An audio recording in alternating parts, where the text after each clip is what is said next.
Es una de las operaciones más audaces en la historia de las guerras modernas. ¡Fuego! La invasión y fortificación de Noruega que transformó el país. Menudo cañón en una superfortaleza. Tengo la piel de gallina. Los 2.500 kilómetros de costa noruega están plagados de cañoneras, bases de la Fuerza Aérea y bases de submarinos preparados para una invasión extranjera. Es una estructura enorme, gigantesca. Enviaron a 400.000 soldados alemanes al norte para defender el país. Es un entorno muy complicado. Y luchar una cruda guerra en el Ártico contra la Rusia soviética. El destino de esta guerra se decidirá en Noruega. A Hitler le gustaba apostar, y Noruega era la mayor apuesta de todas. Esta es la historia. Es incomparable. De la fortaleza de Hitler en el Ártico. El mayor proyecto de construcción de la Segunda Guerra Mundial. Un encargo de Hitler para hacerse con el dominio del mundo. Hoy en día permanecen los oscuros restos de la ambición militar y fanática del Führer. Estos son los secretos de las megaestructuras nazis. Nazi Megaestructuras 4, la fortaleza de Hitler en el Ártico. ¡No os paréis! El 4 de febrero de 1944, en las profundidades del Círculo Ártico, el soldado Gerd Kleber llevaba 3 años luchando contra la Unión Soviética. ¡Debemos estar cerca! Una guerra que creía que duraría meses. Durante ese tiempo se escribía con su mujer que estaba embarazada de su primer hijo. Mi querida Max, marchamos al frente de batalla. Aquí luchan 2 mundos por el derecho a existir. No te preocupes, no me pasará nada. Pronto volveré a casa. En el frente ártico, las tropas soviéticas aplastaban las defensas alemanas. Desdoblaban en número y Kleber y sus hombres sufrían los constantes disparos de los soviéticos y luchaban por sus vidas. ¡Son demasiados! ¡Tenemos que refugiarnos! ¡Seguidme! Como oficial de la unidad, era el principal objetivo de los tiradores rusos.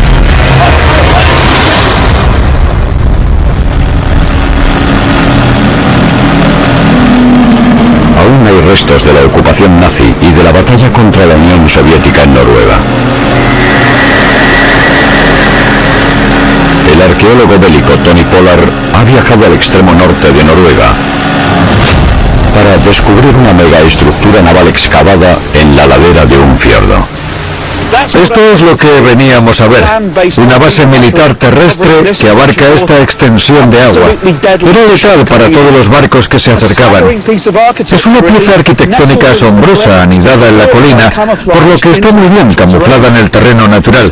Parece una especie de ático de un millonario. Se pueden ver las marcas de balas de los aviones rusos. Los torpedos suelen lanzarse desde submarinos, pero en Noruega los nazis construyeron instalaciones desde las que podían lanzarlos desde tierra. El terreno es muy escarpado. Es increíble.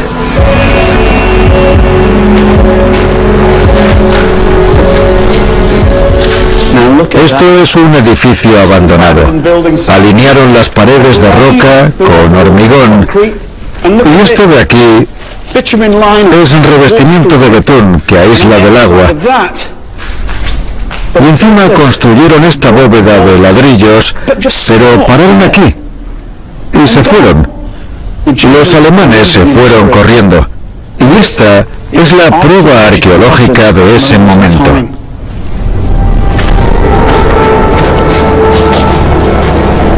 Esta cámara es lo más importante del sistema armamentístico, el cañón, por decirlo de algún modo, porque aquí estaba el lanzatorpedos, sobre este soporte de ahí, y lanzaban los torpedos para derribar los barcos enemigos. Esto es muy raro de encontrar. Son agujeros de balas que entraban por esa apertura. Es increíble. Es una prueba forense de un ataque. La verdad es que no es la megaestructura más grande que veo, pero en cuanto a la ubicación es incomparable, es espectacular. La historia de la fortaleza noruega de Hitler comenzó en diciembre de 1939. Los nazis ya habían ocupado Austria y Checoslovaquia y marcharon hacia Polonia. Como respuesta, Inglaterra y Francia declararon la guerra a Alemania, pero aún no habían empezado las hostilidades. Hitler y sus generales planeaban su próximo movimiento.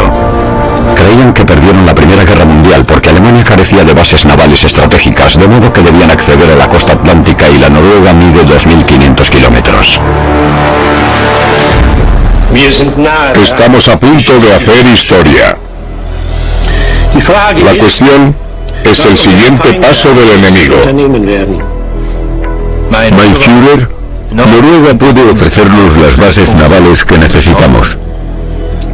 Si no invadimos esa zona, lo hará Gran Bretaña. ¿Sugieres que la ocupemos, Reidar? Sí, mein Führer. No hay más que hablar. El destino de esta guerra se decidirá en Noruega. El tiempo que tardemos en ocuparla me provocará una gran tensión, pero estoy seguro de que alcanzaremos la victoria. El 9 de abril de 1940, en el denominado Día Weser, 9.000 soldados alemanes marcharon para invadir Dinamarca y Noruega. En solo 3 horas, Dinamarca se rindió ante el ejército alemán y casi toda la armada alemana atacó 6 puertos claves noruegos. En el extremo norte invadieron Narvik, el puerto más valioso de todos. La mitad de las importaciones de mineral de hierro de Alemania se transportaban en tren desde Suecia hasta Narvik. El hierro que alimentaba la máquina de guerra nazi. Gran Bretaña y sus aliados enviaron una gigantesca fuerza naval para hacer frente a las fuerzas de ocupación alemanas. Hitler puso mucho en juego invadiendo Noruega, al destinar a una gran parte de su aún reducida armada, la Kriegsmarine, a una operación que les expondría a toda la poderosa Marina Real Británica, la mayor del mundo en esa época. Lo que viene a continuación es una de las mayores batallas navales de la Segunda Guerra Mundial. En las armadas británica y alemana luchan por la supremacía de los fiordos que rodean Narvik. El historiador militar Mike Pavelek ha viajado hasta el norte de Noruega para descubrir los restos del barco alemán encallado en la batalla por esta ciudad portuaria tan importante. Debería estar a la vista. Ahí está, ya lo veo. El casco oxidado del Georg Thiele. Atrapado en la falda de un fiordo, el destructor de clase Z2, el Georg Thiele, está en llamas y se hunde con rapidez. El capitán decidió encallarlo para que pudiese salir la tripulación, porque la Marina Real lo dañó tanto que sabía que se hundiría si no sacaba a todo el mundo del barco. Esta parte de aquí arriba parece ser que es donde lo encalló en las rocas y con el tiempo ha retrocedido un poco y zozobrado. O puede que sean marcas reales de la batalla. Solo se ve una parte diminuta, quizá 12 o 15 metros de todo el barco, que medía 120. El resto está sumergido en las profundidades del fiordo. Se hundió con mucha rapidez. Los naufragios son fascinantes porque invitan a investigar cómo y por qué sucedieron. Es fantástico. Nunca imaginé que llegaría a verlo tan de cerca. Se puede ver la roca que lo hizo encallar. Hay muchos métodos de construcción distintos, soldadura por arco y remaches que unen toda la estructura del barco. Y este es solo uno de los 10 destructores alemanes que se perdieron en la batalla de Narvik. En este fiordo se hundieron 4. Gracias al heroísmo del capitán, a quien Hitler otorgó la Cruz de Hierro, sobrevivieron más de 300 de sus hombres. Sin embargo, tras 4 días y 2 grandes batallas, la mitad de los destructores alemanes se hundieron en Narvik. Fue fue un desastre para la Kriegsmarine. La mayor apuesta de Hitler para hacerse con Noruega y ocupar sus puertos del Atlántico estaba en peligro de acabar antes incluso de comenzar.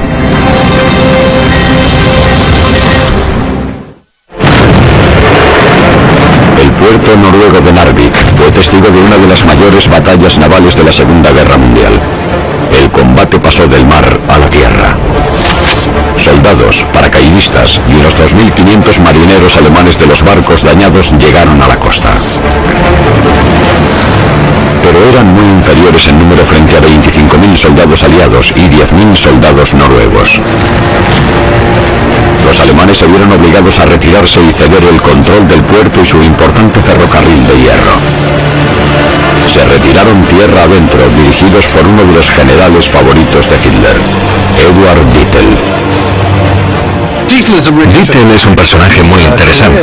Era un soldado profesional muy valiente, tenaz y astuto. Fue el primer comandante de la Gewürzjäger, la infantería alemana, el primer símbolo del ejército alemán. Era el tipo de soldado con el que Hitler creía identificarse. Caballeros, esta será nuestra mayor prueba de resistencia. Para sobrevivir en estas montañas tendremos que mantenernos alerta en todo momento. Las divisiones tienen que venir por aquí, por el Tercer Reich.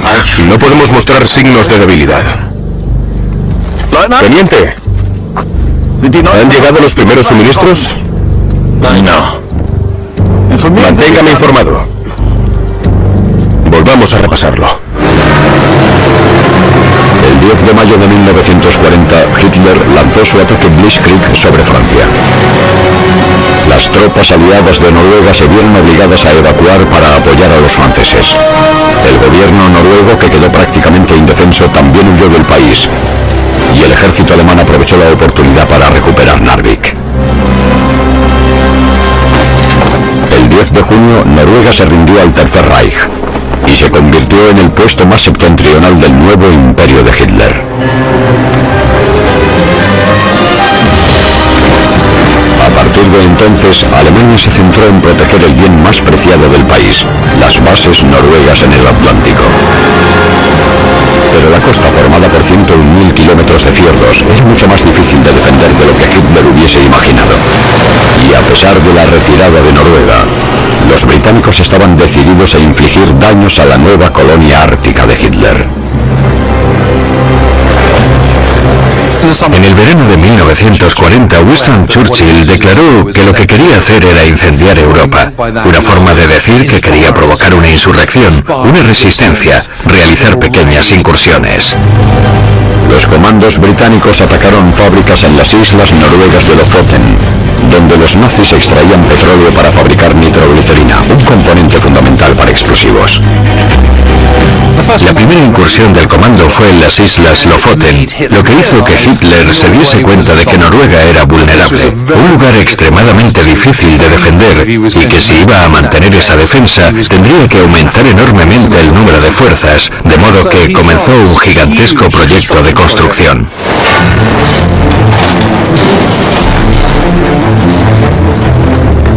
Hitler ordenó construir 160 bases militares en la costa noruega para proteger los barcos alemanes que transportaban recursos vitales a la madre patria.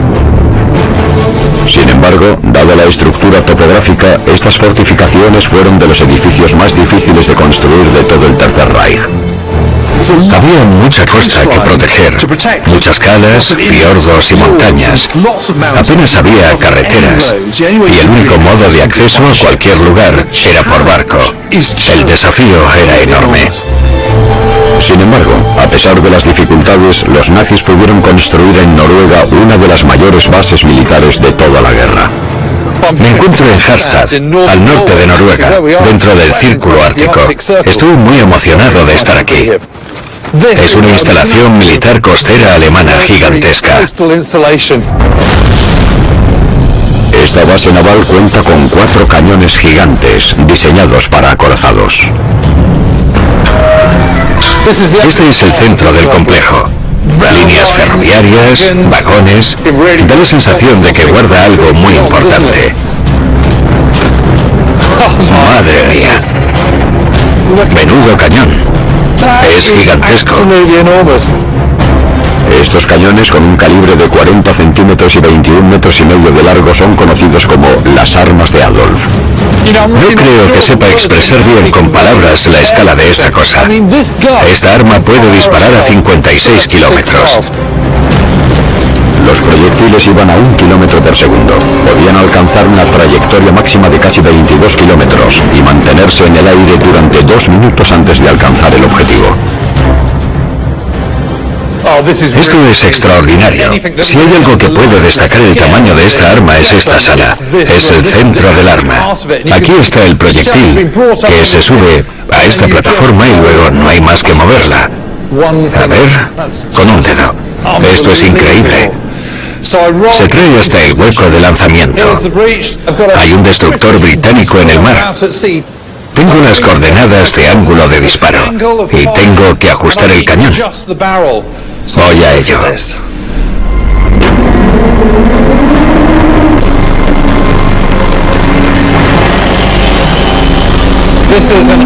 Es un arma de guerra alemana operativa muy grande.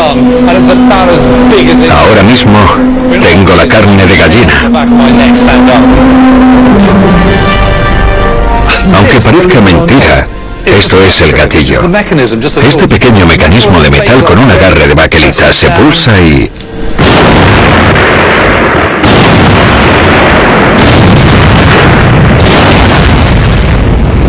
Como sucede siempre con los grandes proyectos de ingeniería alemanes, fueron esclavos quienes lo construyeron.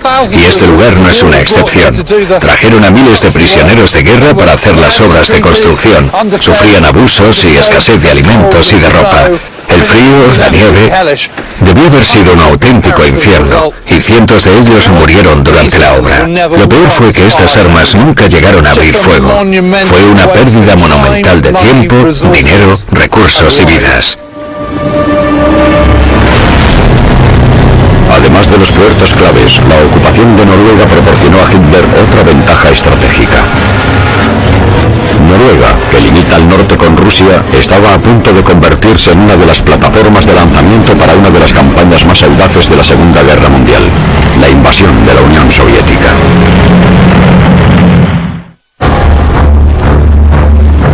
Berlín, 21 de abril de 1941. El general Edward Dietl, comandante de las divisiones de infantería en Noruega, fue convocado para analizar la invasión inminente de la Unión Soviética. Una vez avanzase al este con sus tropas, Hitler quería que Dietl evitase un contraataque ruso en el extremo norte. Al contrario que otros generales, Dietl se había labrado una reputación por osar hablar con sinceridad al Führer. Si los rusos consiguen lanzar un ataque ofensivo en la zona, esta región tan abundante en minerales quedará indefensa. Tienes que tomar el puerto de Murmansk y acabar con esta amenaza. Mein Führer, mis hombres nunca han luchado en la tundra ártica. La victoria no es segura. Será muy complicado ganar con el terreno escarpado, las inclemencias climáticas y la gran resistencia de los rusos. Pero Dietl, tu infantería es la mejor de Alemania. Por supuesto, Mein Führer. Haremos todo lo que esté en nuestras manos. Excelente. Mein Führer.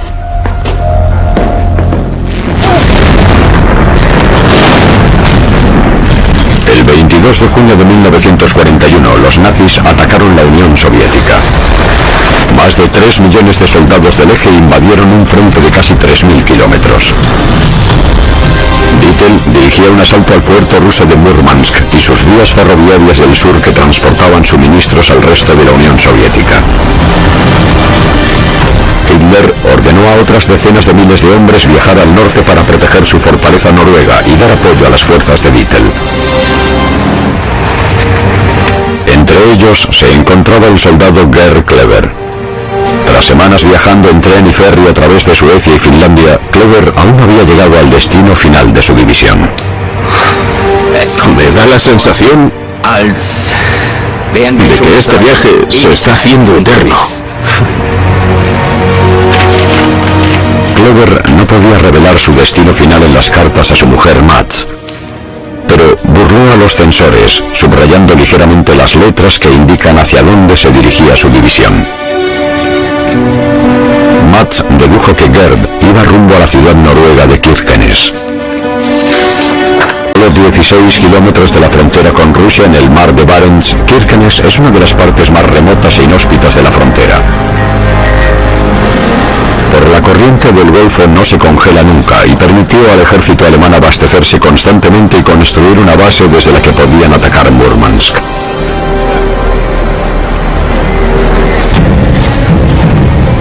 Al oeste, en la costa noruega, continuaba un gigantesco programa de fortificación.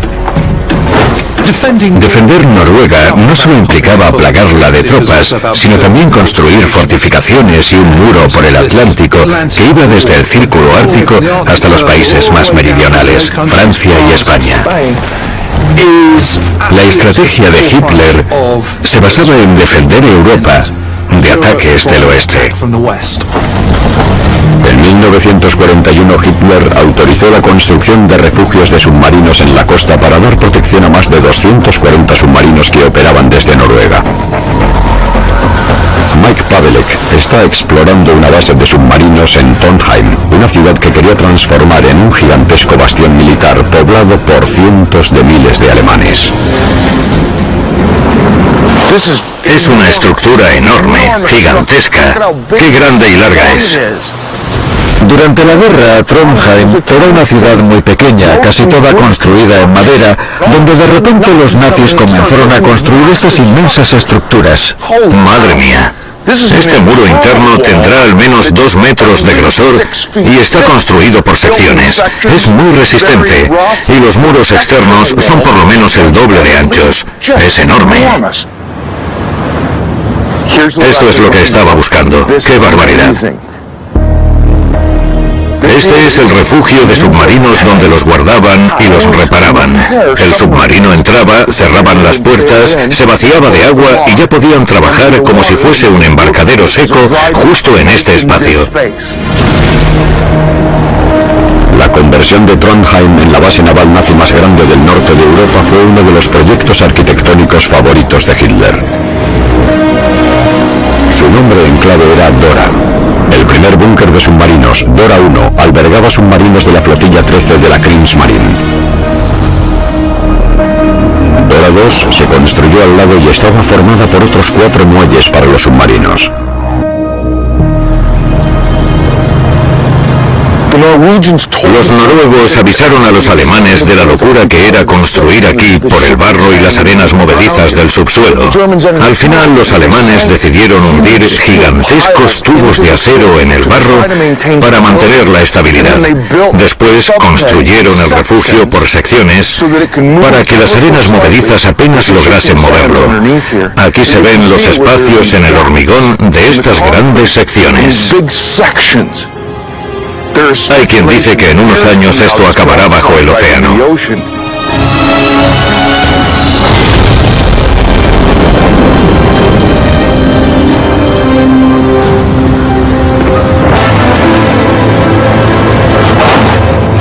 El invierno de 1941 a 1942 en Rusia fue uno de los más duros de la historia. A lo largo de la frontera soviética los soldados alemanes se morían de frío. Pero las condiciones en el extremo norte de Noruega eran aún peores. Las bajas aumentaban y el general Dittel enterraba a sus soldados con una regularidad alarmante.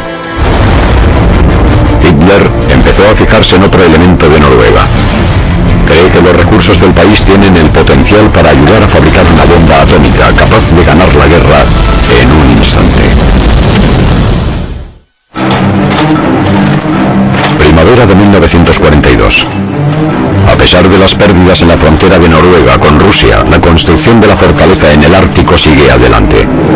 Al estar ya fortificados los puertos navales claves, Hitler pasa de querer dominar el mar a controlar el cielo.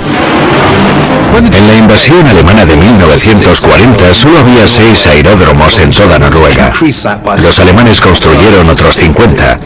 El motivo de construir tantos era poder atacar el otro lado del Mar del Norte, hasta el norte del Atlántico, además de posibles convoyes de los aliados en Rusia.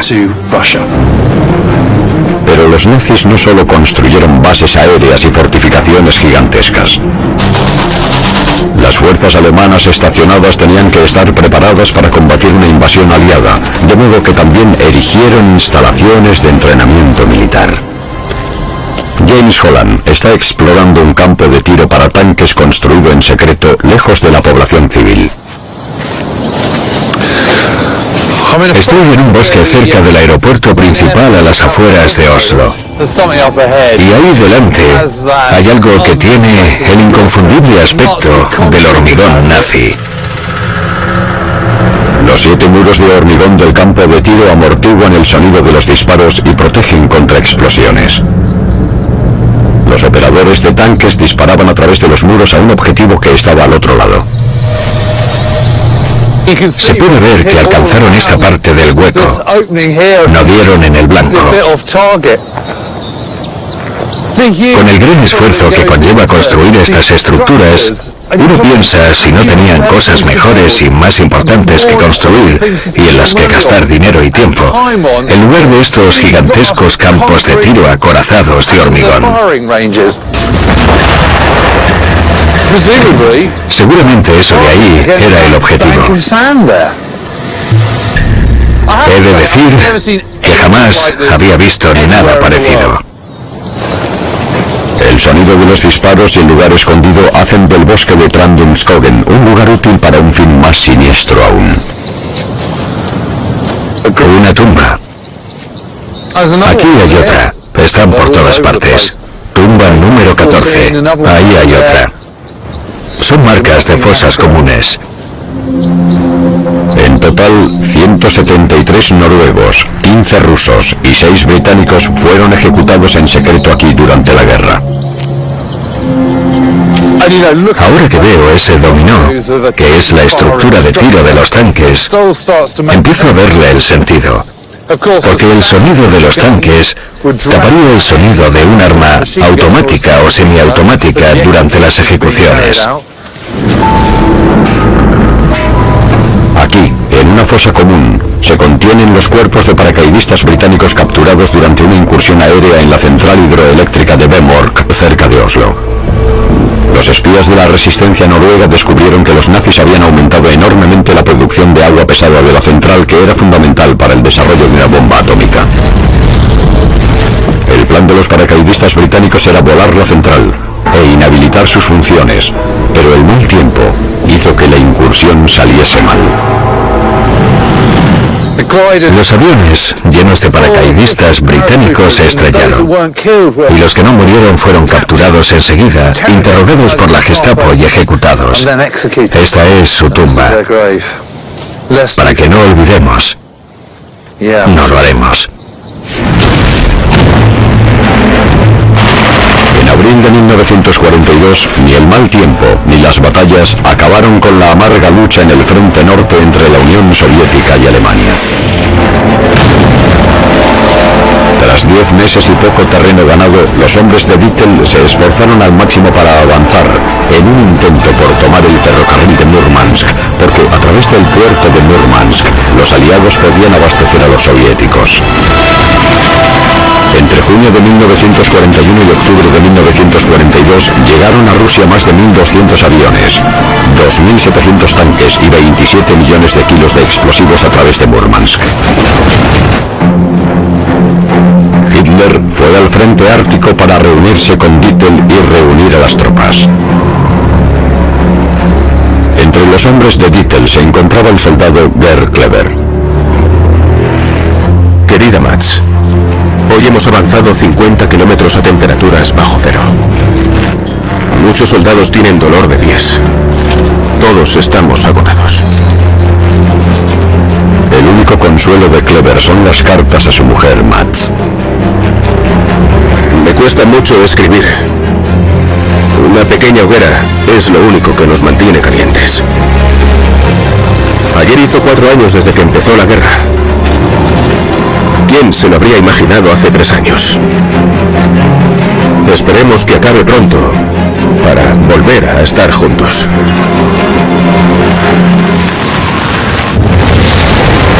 Pero en el frente noruego, los rusos estaban reuniendo grandes tropas que marchaban hacia los nazis con la intención de rodear la división de infantería de Kleber.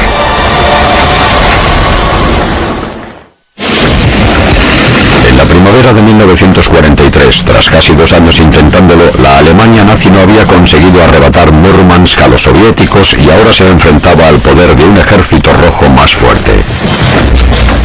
A pesar de las grandes defensas construidas en la costa atlántica, apenas construyeron nada en la frontera con Rusia. El general Dietl ordenó a sus hombres improvisar con cualquier material que encontrasen. ¡Vamos, muchachos! ¡Seguid! ¡Empezad a cavar! ¡Sí, muy bien! ¡Tapad ese agujero! Si había alguien que podía derrotar a los soviéticos en la tundra ártica, ese era Dietl, el hombre conocido en Alemania como el héroe de la nieve. ¡Tenemos que reforzar nuestras defensas! ¡Recordad! La tercera división de infantería no vacila ante la adversidad. Utilizad cualquier cosa que encontréis. En toda Noruega, 400.000 soldados alemanes de las 3 fuerzas armadas controlaban grandes defensas, erigidas en caso de un ataque de los aliados. La fortaleza helada de Hitler ya comprendía 350 instalaciones, incluidas cañoneras, bases militares, aeródromos y bases de submarinos. El desvío de recursos en este momento tan importante de la guerra, cuando Alemania luchaba por sobrevivir, es extraordinario. Cabe recordar que en ese momento estaban luchando en la Unión Soviética, en el frente occidental, en el Mediterráneo. Tenían frentes abiertos por todas partes, y el gasto de recursos, personal y dinero era increíble. El centro para construir nuevas fortificaciones costeras pasa del Atlántico a los mares del norte. Las baterías de artillería protegían los envíos alemanes que entraban y salían de Kirkenes, pero también atacaban a los convoyes aliados que transportaban alimentos y munición a los soviéticos por Murmansk.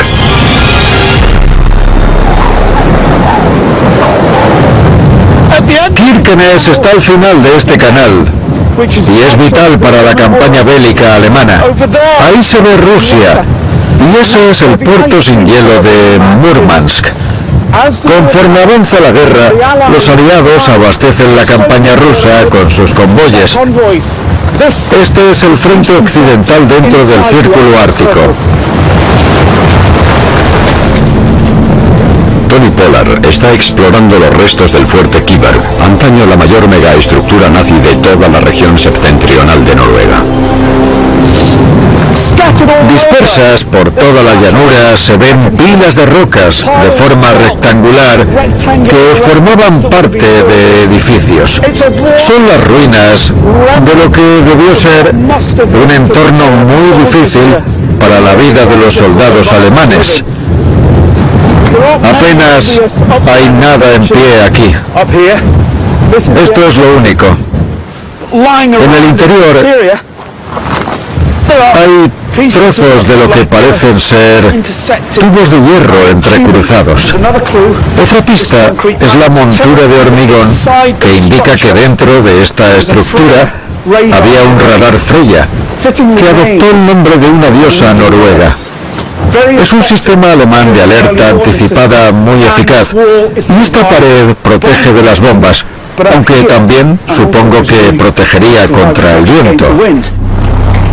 El enorme complejo del fuerte Kiberg estaba controlado por 700 soldados. Además del cuartel general y el radar Freya, la fortaleza contiene 3 armas navales de 11 pulgadas diseñadas para atacar el transporte y los búnkeres de munición aliados. Y para la protección 9 cañones antiaéreos, 10 fijaciones para ametralladoras y 3 cañones de perforación de blindajes. Este hueco que está sobre el puesto de mando, tenía un sofisticado sistema de búsqueda cuya misión era avistar naves, la distancia a la que se encontraban, su ángulo y su velocidad, y enviar esa información a las grandes armas de abajo para que las detectasen. Pues que la mayoría de esas armas e instalaciones construidas en una explanada tan amplia y con tanto desvío de recursos prácticamente no se utilizaron, porque los aliados desviaban sus convoyes ligeramente hacia el norte. Tras una derrota aplastante en la batalla de Stalingrado, en la primavera de 1943 el ejército alemán se retiró de Rusia. ¡Fuego! Pero la frontera entre la Unión Soviética y Noruega seguía estando en punto muerto y Gerd Kleber se encontraba en medio de un combate. 80 metros. ¡Cargad! ¡Fuego! Hemos lanzado unas 1000 granadas a los bolcheviques. Han sufrido muchas bajas. Frente a mi posición han muerto alrededor de 600 rusos, pero siguen viniendo. Cerca de Oslo, la central hidroeléctrica de Vemork seguía siendo esencial para el programa nazi de armas nucleares. Pocos meses después de la incursión en paracaídas fallida de los británicos, los grupos de resistencia noruegos lograron detonar el suministro de agua pesada de la central. Hitler ordenó que se transportara todo el edificio a Alemania para protegerlo de los ataques enemigos, pero de nuevo la resistencia descubrió sus planes. Los grupos noruegos colocaron explosivos a bordo del ferry e hicieron detonar todo el barco, hundiendo también el sueño de Hitler de una bomba atómica capaz de acabar la guerra. En 1944, Hitler sabía que los aliados iban a invadir algún lugar del continente europeo. La ruta más evidente era el norte de Francia, pero los aliados jugaron al engaño, haciéndole creer que también invadirían Noruega. Hitler insistió que Noruega se mantuviera en máxima alerta y entra en el juego de los aliados, puesto que no puede estar en todas partes. El 6 de junio de 1944, el muro atlántico se rompió, pero no en Noruega como estaba previsto, sino con el desembarco aliado. El día D comenzó en Francia. Sin embargo, la fortaleza ártica de Hitler en Noruega seguía siendo una de las megaestructuras de un Reich que se desmoronaba. Los informes de inteligencia desvelaron que los rusos estaban enviando miles de refuerzos al extremo norte para derrotar a los nazis de una vez por todas. Hitler convocó al comandante de las tropas noruegas del norte, Edvard Dittel, para informarle sobre la guerra en el Ártico contra los comunistas.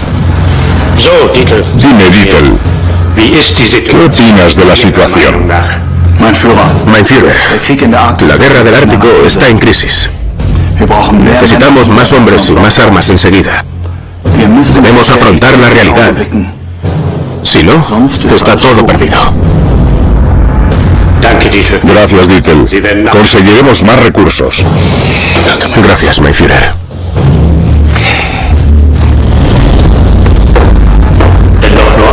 Ojalá todos los informes de situación fuesen tan francos y honestos. La mayoría de los generales son demasiado cobardes para hablarme con tanta sinceridad. Ojalá todos mis generales fuesen como Dittel. Fue la última vez que Hitler vio a uno de sus últimos grandes generales. En el viaje de vuelta de la reunión, Dittel murió en un accidente aéreo. El Führer dio el discurso principal en el funeral oficial. Hitler estaba desolado. Sus mejores generales habían muerto y la guerra parecía perdida.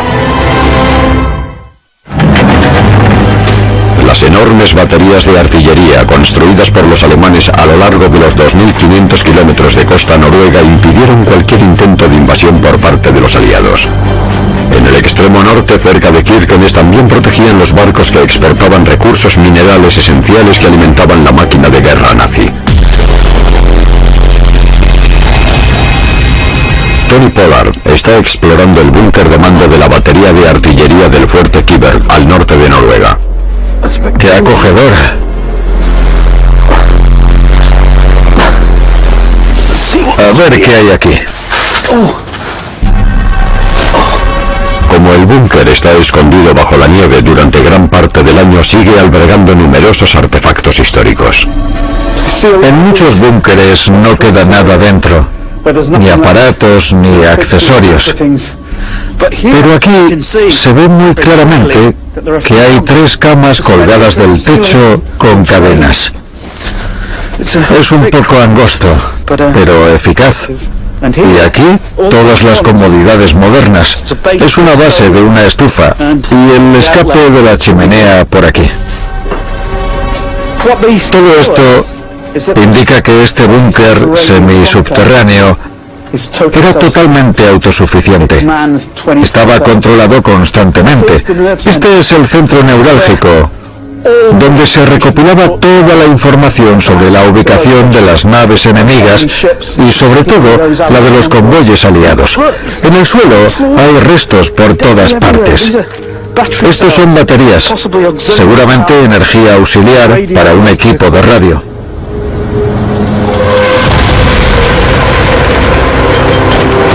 Cerca de Kirkenes, en la batalla constante por controlar Murmansk, las tropas soviéticas doblaban en número las divisiones de infantería alemanas.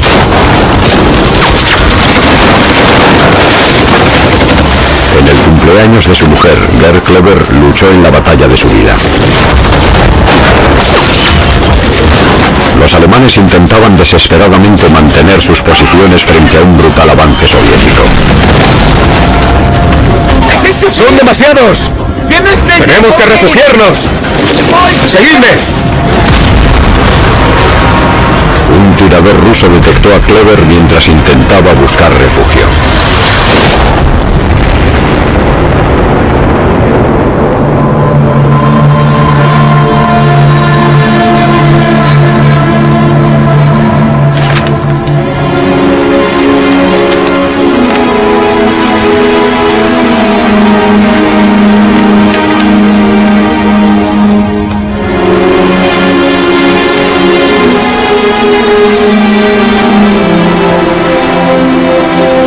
Kleber fue enterrado en la frontera rusa con todos los honores militares.